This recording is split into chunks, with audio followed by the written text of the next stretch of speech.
such a pleasure to be back here in Australia, back home, where we can just talk Aussie. And a lot of you are regulars. Anybody here who's new, first time at a Moodle Moot? Wow, geez, like 50% or more at least. That's so great, that's so good. So thanks for coming along. I think we've outdone ourselves with Moodle branding at this Moot. It's pretty insane. We're going to see like 100 logos at once, even on the laptop.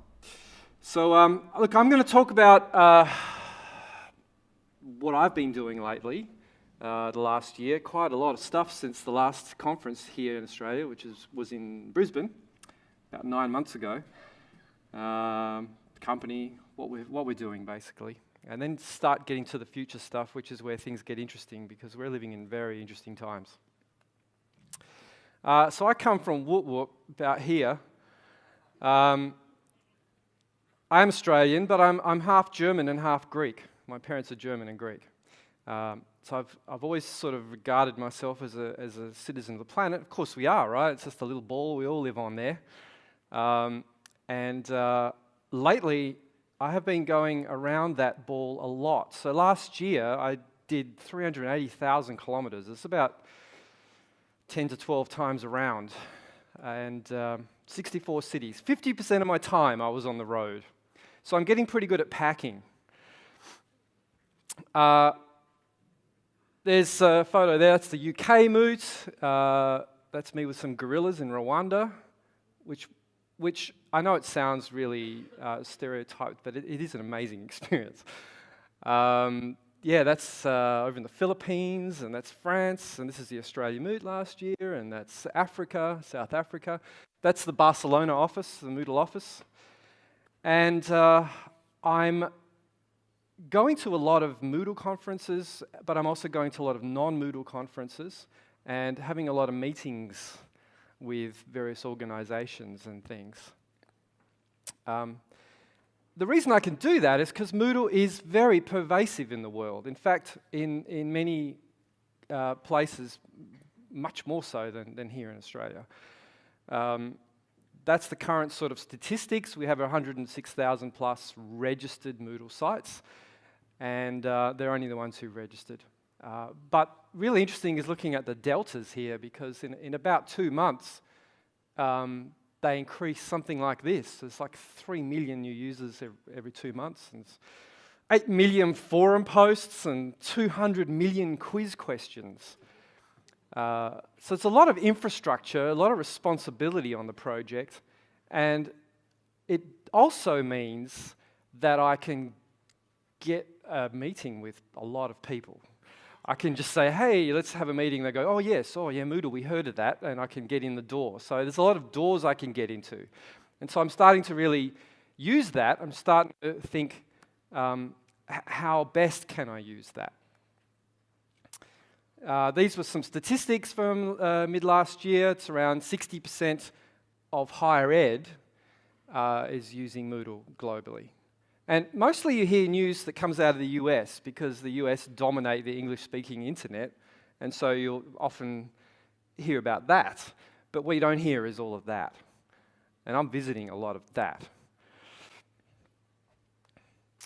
So let's go on a bit of a trip. I haven't planned anything for this. I'm just going to freeform it. Let's go look around the world a little bit. So this year I've spent a lot of time around Asia and in Indonesia and in Taiwan and Korea and Japan and the Philippines and China. Very interesting what's happening. It's hard to generalize. All those countries are so different. But if I generalized a little bit, it's that there's a lot of change going on. There is a lot of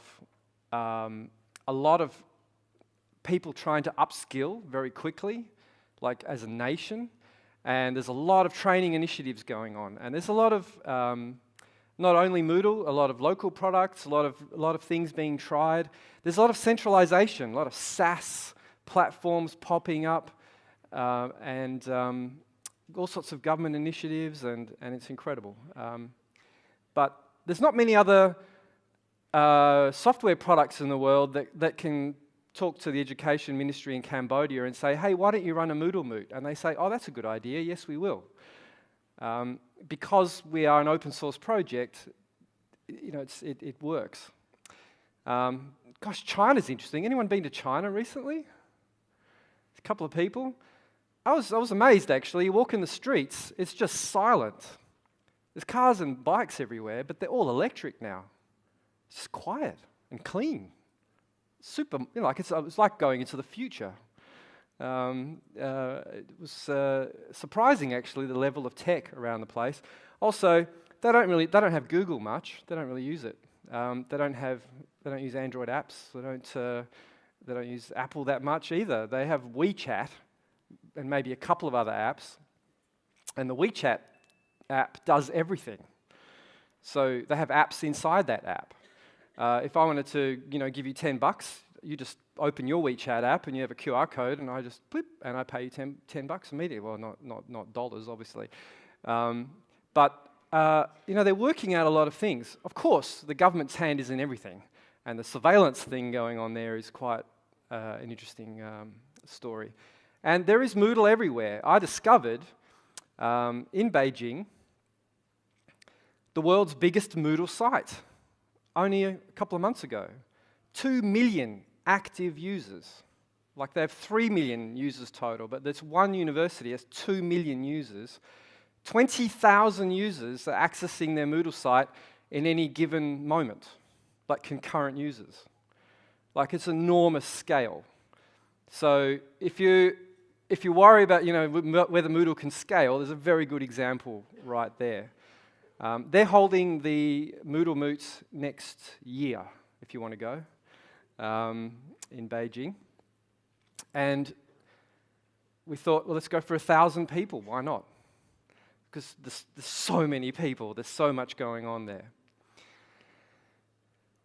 India, again, there's a lot of Moodle too. It's funny, the Moodle Moots there tend to be all mostly developers. There's like 50, 60% small companies and consultants all doing lots of little things for people. The universities and people who are teaching, can't afford to come to Moots. They can't afford to travel across India to come to a conference.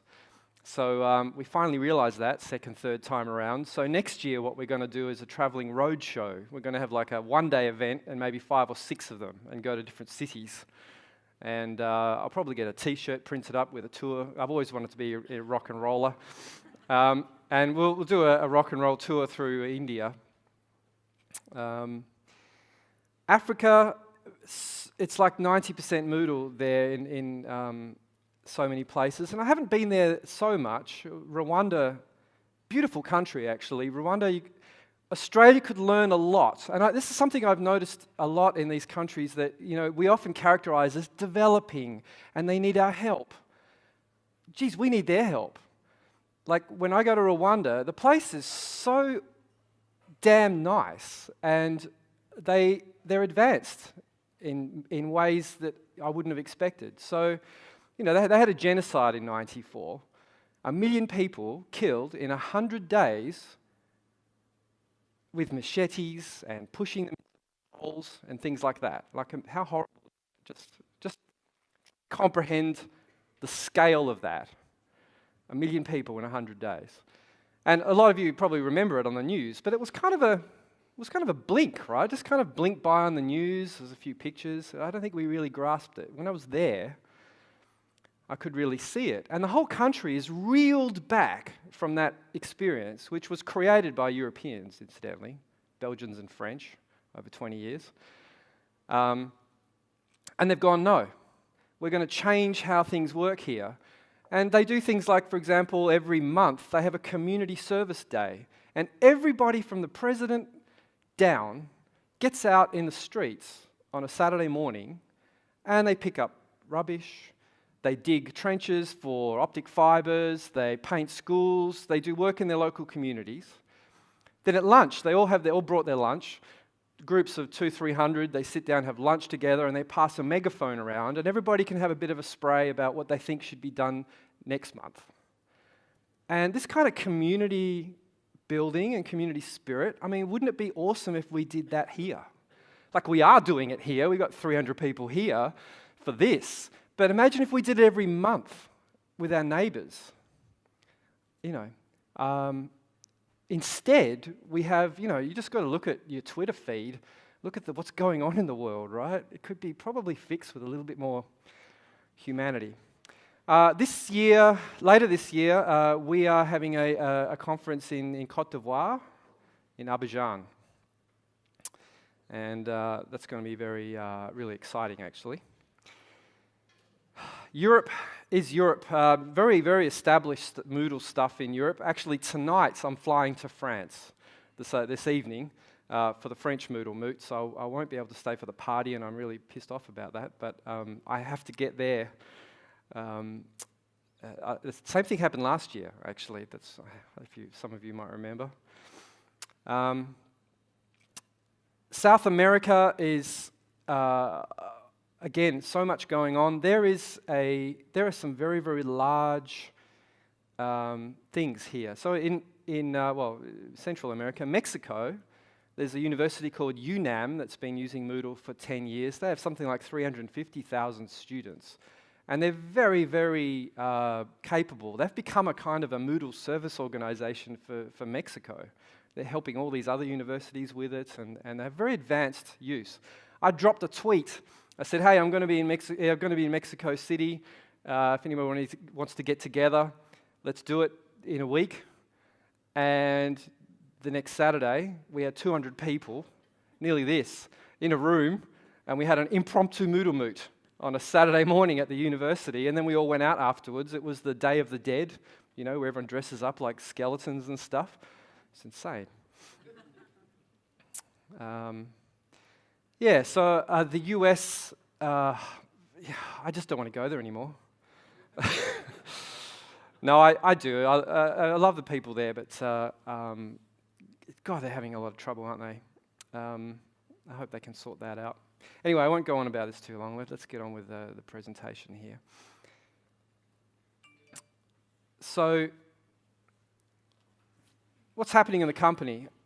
We're pretty spread out over the world. We are now numbering 80 people in Moodle headquarters, almost doubled in the last year. There's a lot of new people, a lot of new faces, and a lot of reorganizing of how we do things, and I wanted to explain a little bit of that. We have two major offices now in Perth and in Barcelona, and people scattered all over the place. So we have to work at being a company in that situation. Everybody's remote, basically. Like, we always have to pretend we're all remote all the time. Even in the offices, we work online all the time. And that's how work is now. So we've actually really relaxed our whole rules about when you have to come to the office. Basically, no one has to come to the office at all. We're actually downsizing our Perth office. We're still having one, but we're trying to allow everyone to work from wherever they are all the time. And look, it's not easy, but it's just inevitable that we're going that way. I sometimes use this metaphor to refer to Moodle, the organization, as a ship, and sometimes it's a spaceship, but more often lately it's been this sailing ship or a pirate ship. The way it works is like this. So we have 5 main functions going on. We've got down here Rowan, who you just met. He's the CFO. He keeps the company afloat. He keeps the lights on. He looks after all the admin, money, companies, audits, valuations, blah, blah, blah, blah, all this stuff, which is essential. Making sure we all get paid, and his team is looking after the culture and the people and the hiring and all of that. Gree, who you meet later today, joined us about 8-9 months ago and is in charge of products. The products are like the masts. So we need our products to be strong, we need them to be aligned, and they're basically what's going to let us move forward as an organization. Of course, you've got to hang some sails on that. So Juan Luca is a new Chief Commercial Officer. Now, we don't do a lot of sales ourselves, but we have partners. Our Moodle partners are our sales organizations. So this team primarily looks after all of the partners around the world. And we now have channel partner managers in different regions. And Fiona Ong is here with us. We've got a lot of the Moodle HQ here at this conference. Over there, we've got Kay, who's also here, marketing. So that's all the flags, our insignias. I would include probably the guns. Occasionally we have to go to war against something, but mostly it's our branding and insignia. And then, you know, at the wheel, it currently is me. That's the Moodle Moot party last year in Brisbane. So that's the pirate at the helm, yar. So I sometimes refer to this group as the High Five. That was the alternate image. Not quite as good as that one, I think, but yeah. So, look, it's very serious business. It's very serious. Our mission is empowering educators to improve our world. It's very, very serious mission. Every word here is important. And educators is highlighted because we focus on the people in local areas who make it happen, right? We're not trying to teach people directly. This is what it looks like in Chinese, in Mandarin. No, it's Chinese. So what we're trying to make is a platform, and there are 6 pieces to the platform. I'm not going to go into it too deeply because we have Gree coming on later. But they all work together. They're all parts of one platform. We have 5 values that we'd like to make up front. We don't want to bury it in a page on our website. We want it to be something that the whole community can get on board with. These are the values that make it, I think, easier to work with us. Because the Moodle company is just the core of a much larger ecosystem of thousands and thousands of people. So education is like number 1. It's about education. Education's what's going to make the world a better place. And we're always learning. Everyone's learning. And you need to realize that. So even when you get annoyed with someone, you've got to realize, well, they're just learning, and I'm learning, and we're learning together. Openness. We're open source, but we try and be open as much as we possibly can. And we try and encourage other people to be open as well. Respect. We endeavour to treat everybody with respect. And that means really recognising all cultures and even competitors and just everything, because it's all one little planet. We've got to try and I guess always continually reawaken ourselves. So it's all cultures, languages, genders, all of these things. There's so much push in society for those things right now, which makes so much sense, right? And that's one of our values too. Integrity. So we try and be ethical, honest, and fair. That's always something to strive to do. I hate talking about things in the future in that I don't want it to not work out and then be vaporware. And then, oh yeah, you said this is going to happen, and then it didn't. So I really try and avoid too many stuff until I know it's going to happen. And I try and encourage that with all of us. And lastly, innovation. So our whole project is designed so other people can innovate. We are not trying to control innovation from the middle. We're trying to actually build things that other people can build on top of. So there's a lot of stuff going on. What's our focus? Last year I talked about our 8 goals. This year I'm going to talk about what we're using to decide to work on here and to achieve those goals. So I want to focus on this word in the mission, the empowering bit. What does it mean to give an educator power? This is a very hard word to translate, actually. A lot of languages can't translate that word very well because it has a lot of meanings in English, right? You know, it could be like a dictator having power, or a imbalanced relationship, But in this case, when we say empowering, we're talking about the ability to do more, to feel like that they can do enough to do the job in front of them. So there are three main components the way I see it, right? When you're sitting in front of your laptop and you've got a job to do to teach X number of people some subject and get them all through it, you need tools, you need resources. So the tools can be computers and software and all of that stuff. Resources would be time, support from your organization, other people around you, the team to help you, graphic designers perhaps, or instructional designers and things like that. And lastly, you need skills. You need skills to be able to bring all that together to bear on the problem in front of you. You need to be able to deliver. And when you're on the coalface, you need to be teaching and making sure those students are having a good experience, no matter what the education scenario is. So these are the 9 main things that we're focusing on. And they're all parts, they all work together. So there's some under the tools, some resources, and some are skills. And I want to go through them very briefly now. So the first one is the Moodle product, the main Moodle LMS. We're starting to call it Moodle LMS, just to distinguish it from everything else that's Moodle, right? So the Moodle LMS. It's important to recognize that that consists of Moodle Core, which is the product we release every 6 months, which is about 60% built by the developers at Moodle headquarters and about 30% contributions that come in from the community by our very hardworking integration team who get that in. And then there's the Moodle plugins, and there's like 1,600 Moodle plugins in our plugins database. That's a lot of code. There's more code there than in Core. And not to mention all the many thousands of plugins that are not released publicly that people have just created locally for whatever purpose.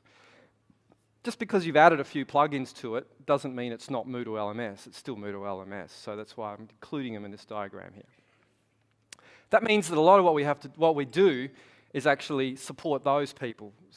Developer support going on. We have one chat in Telegram actually with 800-something Moodle developers from around the world. Plus, there's many, many, many more on Moodle.org. Moodle Workplace. Has anyone not heard of Moodle Workplace before? Can I have some hands? A few people haven't. Okay. So we only announced it in February, and it's a new initiative. Moodle Workplace is a version of Moodle that is focused and centered on the workplace training area. How many people here are in workplace training, would you say? Would you teach people at work skills? Okay, it's about nearly 40%. That's fantastic.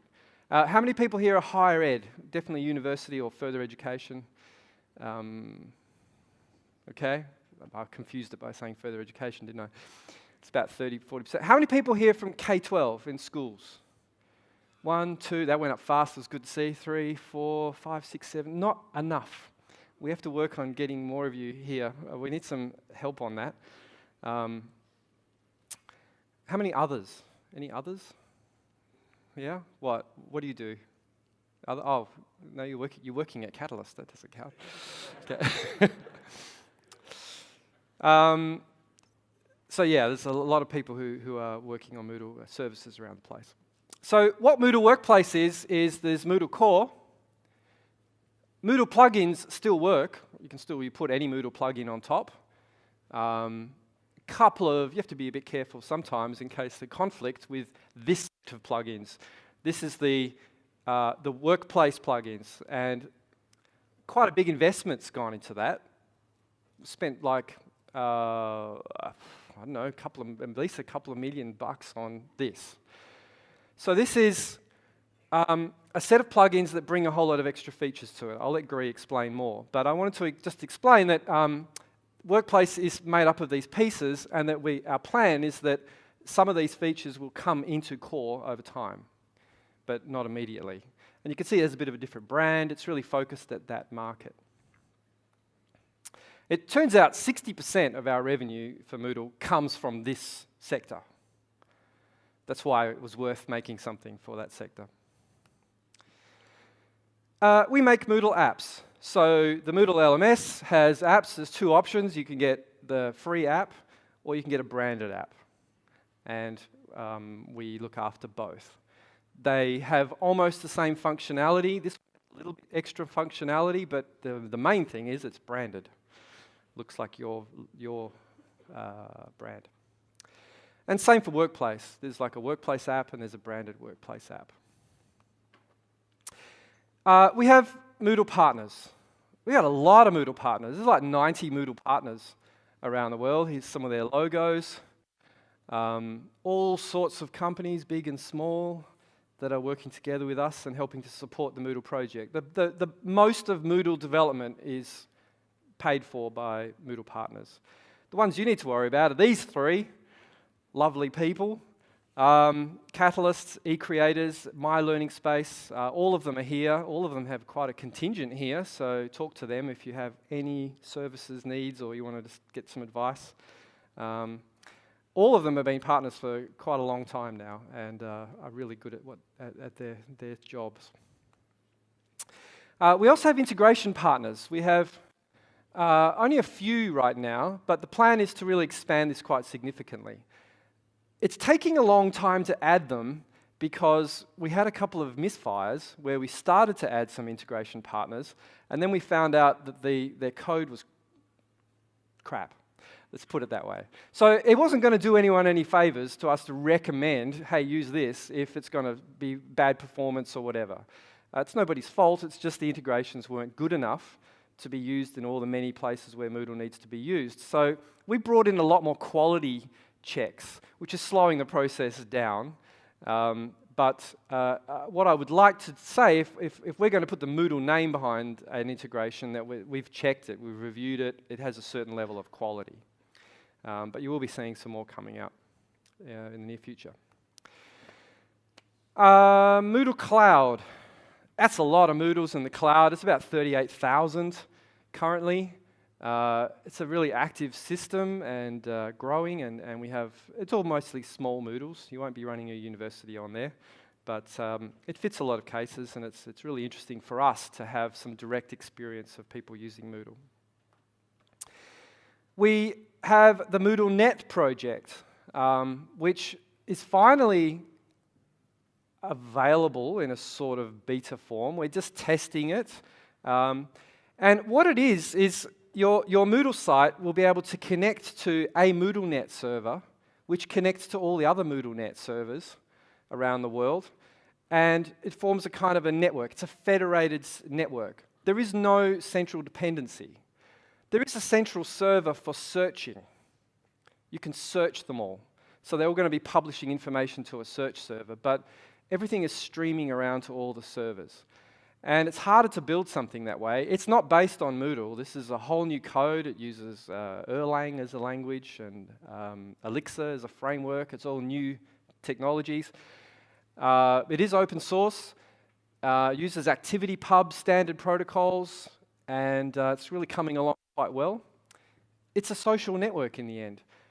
What the point of it is that you, sitting here in your Moodle site, about to teach something, are able to reach out into a world of content. This is about content. To find really useful content that's been curated for you, teachers like you, teachers with the same needs. So if you're teaching a very obscure language combination, then you're going to find all the other people who are teaching that language combination in here, and you've together curated resources from around the internet.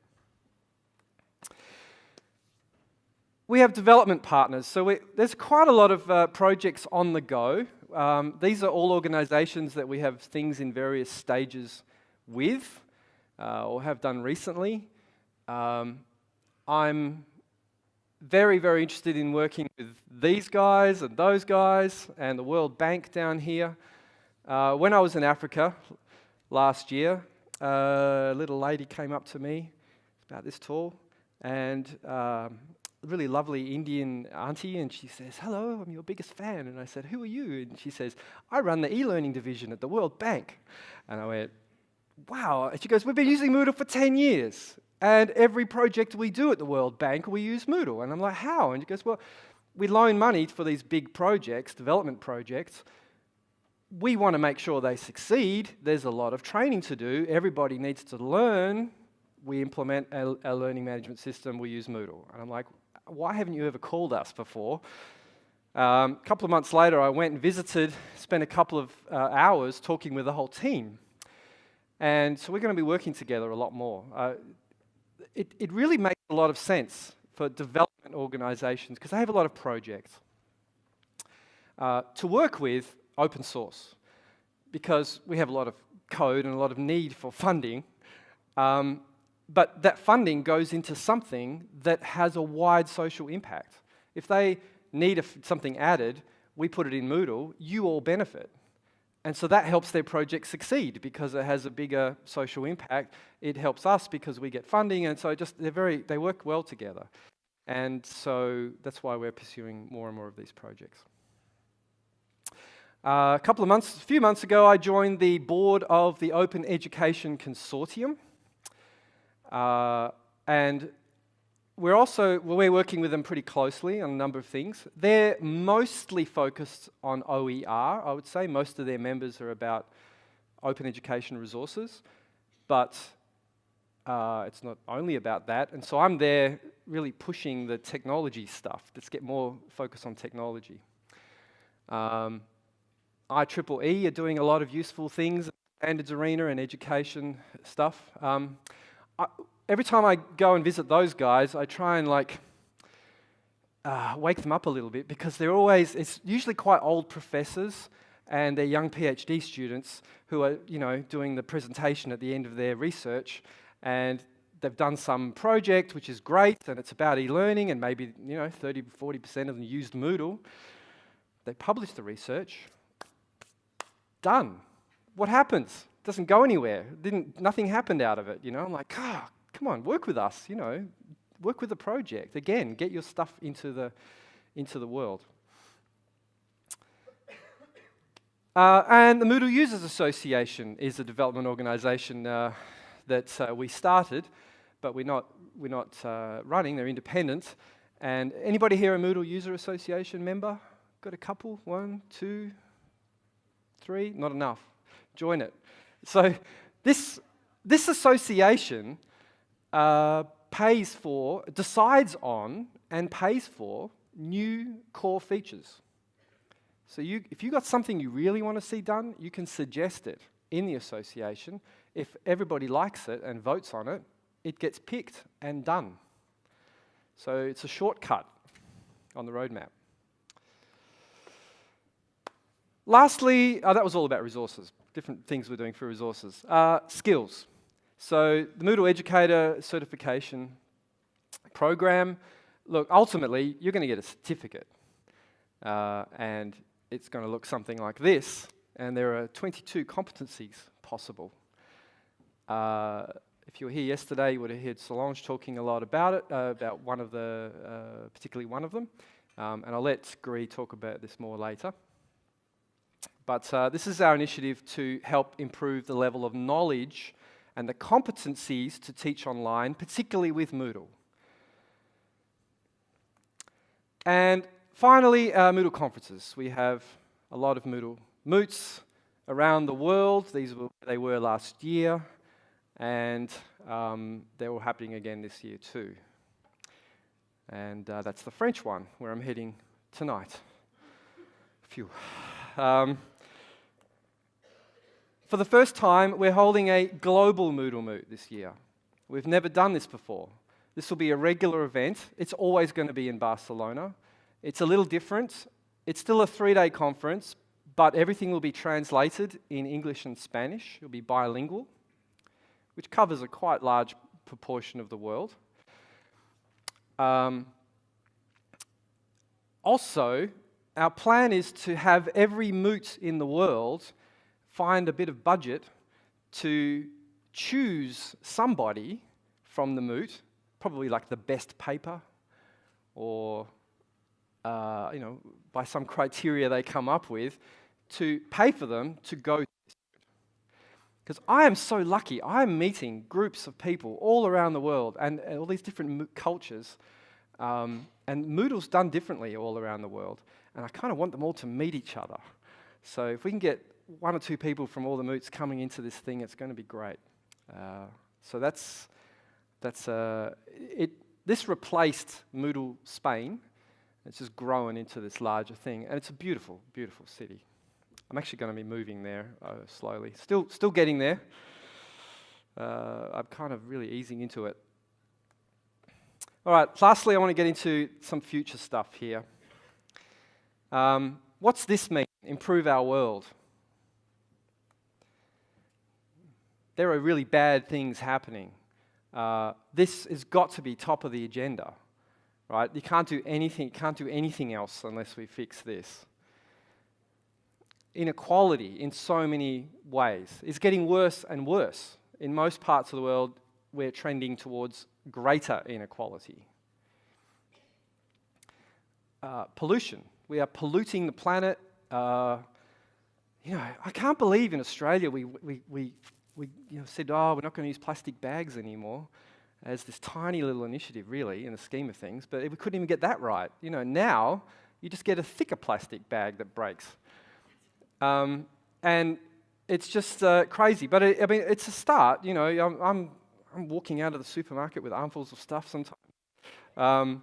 But in Rwanda, for example, they have these amazing thin cotton bags, which they can give out for free because they're completely biodegradable and awesome. It's like, why haven't we got those? I don't know. Someone's selling plastic somewhere. So this is these are the Sustainable Development Goals. I am going to harp on about them until they're all fixed. This is the UN has laid down 17 major goals that this is the global agenda, basically. And all of these are the kinds of things that we need to be working on. And basically, they're so important. They're about the sustainability of the planet, right? Not even making it awesome, just making it sustainable. They're so important that if we aren't in some way contributing towards these, then, get off the planet.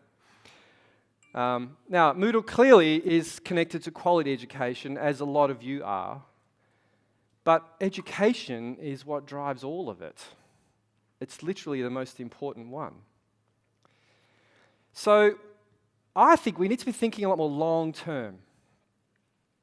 And we need to be thinking, what kind of people do we want in the next generations?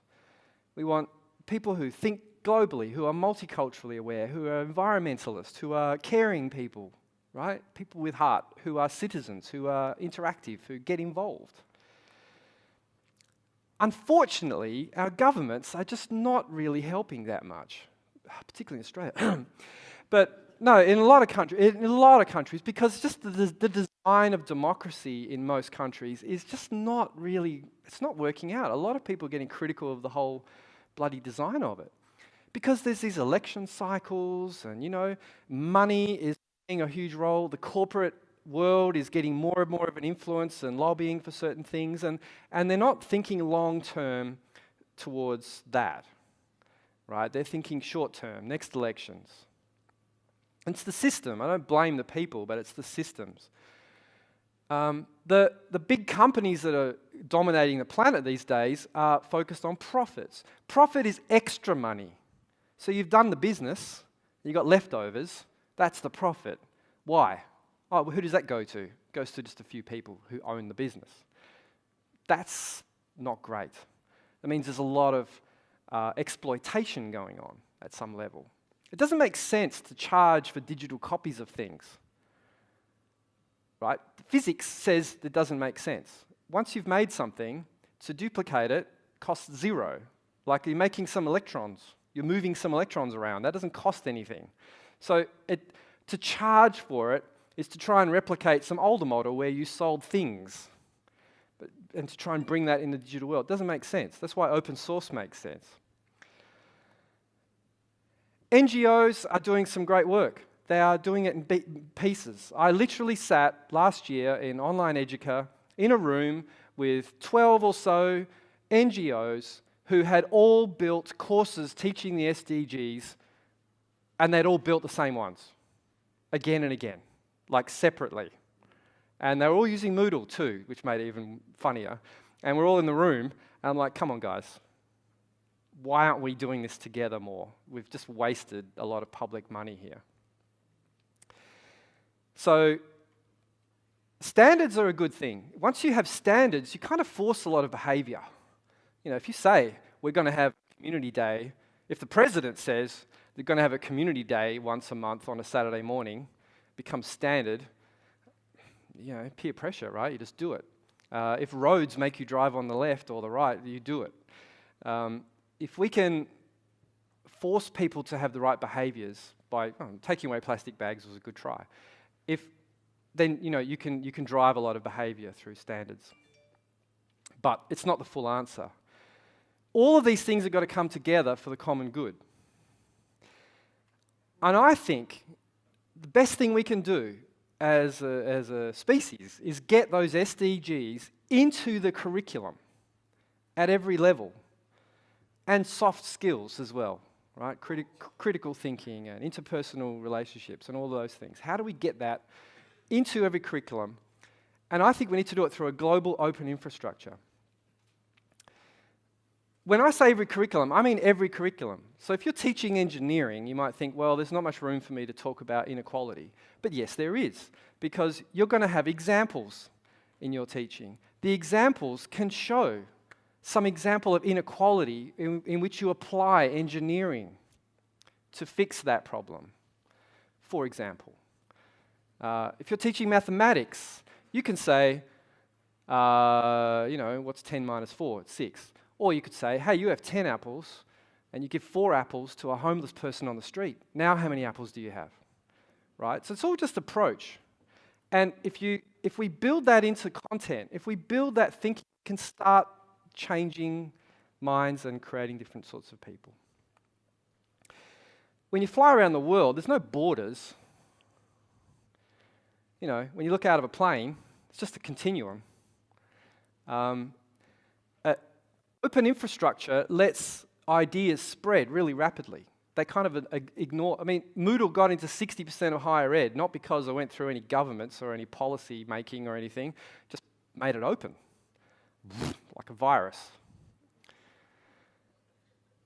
So open education, open technology, they're the answers in my view. That's the things we should be working on. Open technology means the sorts of things we used to in Moodle. You know, you can customize it, localize it. You can choose who you want to look after it. Look after it yourself, or get someone else to do it, or get someone else to do it. It's sustainable. It should be sustainable. It shouldn't disappear if a company dies or a person disappears. And it should set standards, some sort of de facto standards that allow everybody to innovate on top. Turns out a lot of the world is like that. A lot of the internet is like that. All those big Silicon Valley companies are completely based on open source software. Google, it's running on Linux, right? Apple is running on Unix. So my challenge to everybody is, how can we build open education infrastructure for the next 100 years? Let's go big. Let's stop thinking 2 years, 1 year, right? Grants are always 3-year projects for some reason. Let's think big. What's the big plan? I don't have all the answers here, but I think we do need to have a bigger plan. I don't think just leaving it up to the capitalist system to work it out is working out.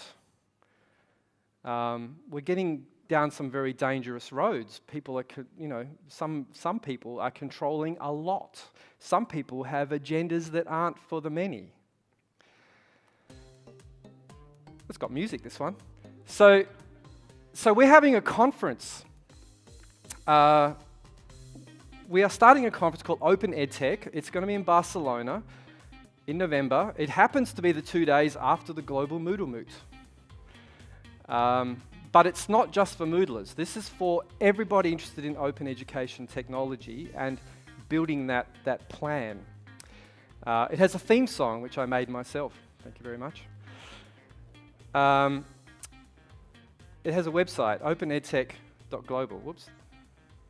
Well, that didn't work. Okay, let's go there. So if you look on the website, well, that's great, isn't it? Here we go. You can find out a bit more about it. There is a podcast there. I've started a podcast. You know, I'm coming into like 10 years ago. But I'm having a bit of fun with it. I'm recording things on my travels. I'm doing all these trips. So every trip, I'm interviewing people as I go. Really, because I meet so many interesting people. So now I'm just interviewing them. And I'm capturing bits of audio from here and there, and I'm collaging it together into this podcast. So if you search for Open EdTech on any iTunes or Spotify or anywhere, you'll find the podcast. So tune in. I just started it. It's only 4 episodes so far. There's more coming. But we just opened registrations, and yeah, things are starting to come together. So check that out. The point, what's happening here is these people are coming. Let's open that up again. So we want open source developers. We want open source CEOs, people who are running projects and companies, people who build infrastructure. You know, when I'm in Uruguay, they use 100% is Moodle. It's become national infrastructure, right? So that should be a government data center run thing. Education researchers, if you are doing some research in this area and you are wanting to make it real, come and talk to all these people. And we're pulling them all together. So there's going to be a lot of networking and a lot of strategy. The end result of the 2 days will be a Barcelona Open EdTech. Well, I started with Declaration, but that was taken. There already was one. Accord sounded good. Blueprint was nearly out. Maybe Treasure Map. I don't know. We're going to have some statement of the plan that we've worked out in 2 days. And I want everyone to sign it. So to finish up, that's where we are. And I think if I can do a small part to help inspire people to think outside of your own current context, think bigger. I'm just basically saying to everybody, think bigger, right? How can you contribute to bigger things globally? How can we, as a group brought together by one piece of software, how can we contribute to the bigger things out there? That's my challenge for you for the next couple of days, and I'd really love to hear from you. I was going to have some time here for a lot of yarn, a lot of questions. We might have room for one. Georgie's shaking her head. Okay, we have another session this afternoon. Save it for then. We'll have a bit of question time then. But it's been a real pleasure to be back and nice to see you all. Thanks for coming. And enjoy the conference next 2 days.